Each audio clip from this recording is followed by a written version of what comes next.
Bila sudah waktunya tiba, pertemuan kekasih pun diatur dengan rapi. Tunggu tanggal pernikahan, ada jadwal yang sudah ditentukan.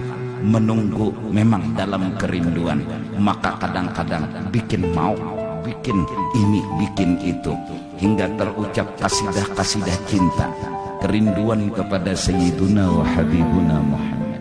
Mengenang setahun wafatnya salah satu ulama ternama di Banua, Kiai Haji Ahmad Zuhdianur atau Guru Zuhdi, tidak sedikit warga Banua yang menggelar acara haul atau peringatan wafatnya pemilik Majelis Taklim Majta di Masjid Jami Banjarmasin ini, baik secara perorangan, kelompok warga, komunitas Majelis Taklim, hingga pihak keluarga almarhum. Seperti yang dilakukan adik mendiang Guru Zuhdi, yakni Guru Muhammad Asad, yang menggelar acara haul secara terbatas di kubah kawasan Masjid Jami Banjarmasin pada Selasa malam. Meski terbatas, namun ratusan ulama, habaib dan guru-guru agama hingga tokoh masyarakat hadir dengan hikmat mengikuti acara tertutup ini. Salah satunya adalah anggota Komisi 7 DPR RI Hasnuryadi Sulaiman yang selama ini dikenal dekat dengan mendiang Guru Zuhdi. Selain mengikuti haul, Hasnuryadi juga secara khusus berziarah di kubah dengan membaca Yasin dan tahlil. Bagi CEO Barito Putra, almarhum adalah sosok yang tidak tertandingi. Buktinya meski sudah tiada, tapi di malam haulnya masih mengumpulkan semua orang untuk mengenangnya. Sebagai Ketua Dewan Nasihat Barito Putra selama ini mengajarkan banyak nilai-nilai kepada kita semua.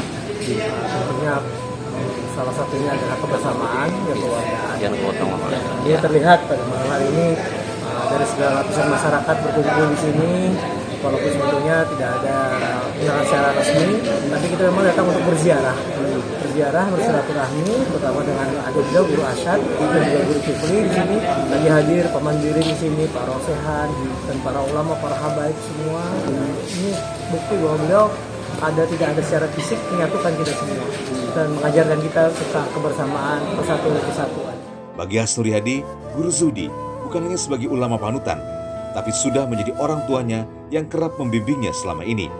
Bahkan semasa hidupnya, Guru Zuhdi menjadi bagian dari skema besar Barito Putra sebagai Dewan Penasehat. Dari Banjarmasin, tim liputan Kalsel 1net.